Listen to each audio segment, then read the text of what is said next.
bude bit će. Je li bilo lakše igrati u Parku Mladeži ili ipak malo onako teže, ili ipak je tu domaća publika? Ma, znate, mi smo još mlađi tu, pa nama je to sve jedno, ali šta je, lakše malo je, ali svemu je sve jedno. Imaš nekog možda od uzora što se tiče naših starijih Splitovaca? A ima Antovi Tajića. I svojim njima više strah, nekakva trema. Na kraju svi će sve dobro završili. Pa pretpostavljam će i bolje i bit će teško, jer su vjerojatno ostale samo top 4 ekipe, u Hrvatskoj biti 3, mi smo 4. Ali 2 utakmice nikad se ne zna. Utakmica u juniorskoj konkurenciji pobudila zanimanje ljubitelja nogometa ne samo u Splitu nego i u bližoj okolici kao ova što će se večeras ovdje pred svjetlima reflektora odigrati na prekrasno uređenom parku. 2:1, dakle i neuličan rezultat i poraz od 0:1 vodi splitske nogometaše u samu završnicu.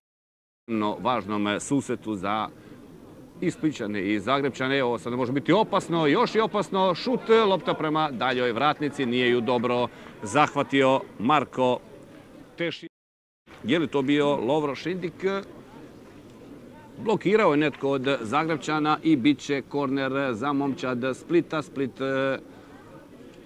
iznenadio možda i goste iz Zagreba, ne žele jasno Splićani, rekao je to i danas Ivan Matić, ništa kalkulirati od prvog zvižduka Gorana Proleta, jurnili su po pogodak, a onda bi jasno stvari bile i kako komplicirane gostima iz Zagreba. Da vidimo ovaj ubačaj, povrata lopta, Tešija, lopta tamo šeta po kaznenom prostoru, šut, prevara vratara i nije ušlo u gol. Puno sada sreće za goste iz Zagreba, fino pokupljena lopta tamo sa nekih 18 metara, bacio se u svoj lijevi donji. Juretić, onda je došao i tamo na drugu stranu Tešija sa loptom, fino opet prebačan za Juretić. Juretić prolazi, srušen je i pokazat će Proleta na bijelu točku. Prošao je, čini mi se, tamo Juretić, srušen u kaznenom prostoru. Da vidimo sada Tešiju, miran je na vratima Jajalo. Šut i gol. Marko Tešija je uspio pogoditi lijevi gornji kut, prozreo je njegovu namjeru Jajalo, ali veselje ovdje u Parku Mladeži, 1000 i možda 200 gledatelja slavi pogodak domaćih 1:0, strijelac iz kaznenog udarca je Marko Tešija. Za Klarića, Klarić traži da loptu ubaci, fin ubačaj Klarića, opasno je tamo čiste Zagrebčani, no još može biti opasno šut iz velike udaljenosti, upisat ćemo i ovu.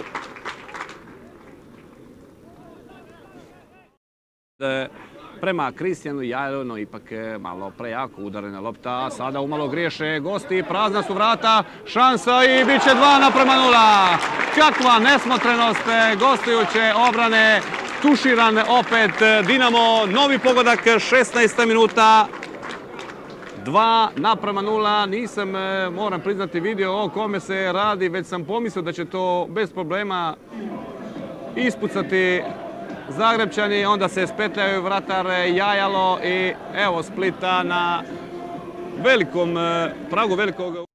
Ante Rebić, 16. minuta.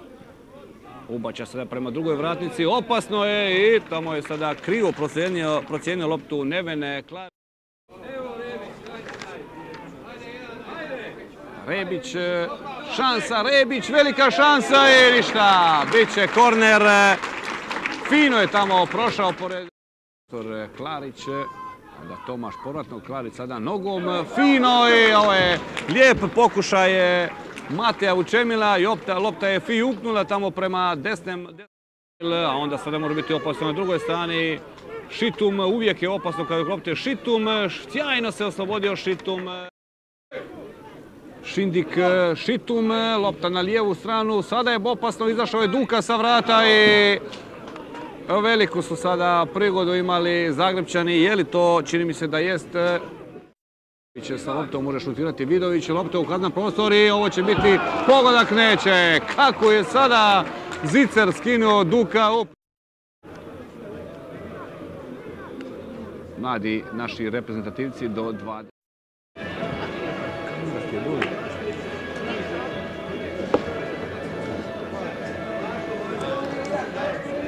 U 16. minuti gledam veselje tamo splitskih nogometaša koji su ga itekako zaslužili. U 16. minuti Ante Rebić je podigao na konačnih zasluženih 2:0. To će jasno priznati i svi u Zagrebačkom stožeru. Evo, pored nas je i gospodin nama svakako, jer slijede izjave večerašnjih aktera utakmice. Hvala vam na čestitkama, mislim da smo opravdali ovu ulogu favorita i čestitke mojim momcima na igri i na rezultatu i na plasmanu u polufinale kupa i nadam se da tu nećemo stati. Ivane, malo je tko vjerovao kad ste danas onako u radio prenosu za Radio Split izjavili napašćemo Dinamo od prve minute i upravo ste to napravili. Pa meni je drago da se i splitska publika uvjerila u potencijal i kvalitetu ovih momaka, znači da nisu ono bile prazne priče iz Zagreba. I ponavljam, drago mi je da su oni tu igru prikazali danas ovdje pred splitskom publikom. Bili ste koncentrirani na svoju momčad svih 90 minuta i vjerujem da znate podatak, više od 1500 ljudi bilo je večeras ovdje u vašem parku mladeži. Pa zahvaljujem im se na posjeti i nadam se da nisu ostali nezadovoljni. Ivane, Hajduka nema u kupu, Dinama nema, jasno morate breme favorita sada vi preuzeti. Pa ja se nadam da će se moji momci uspješno nositi s tim i da ćemo ići do kraja. Evo nam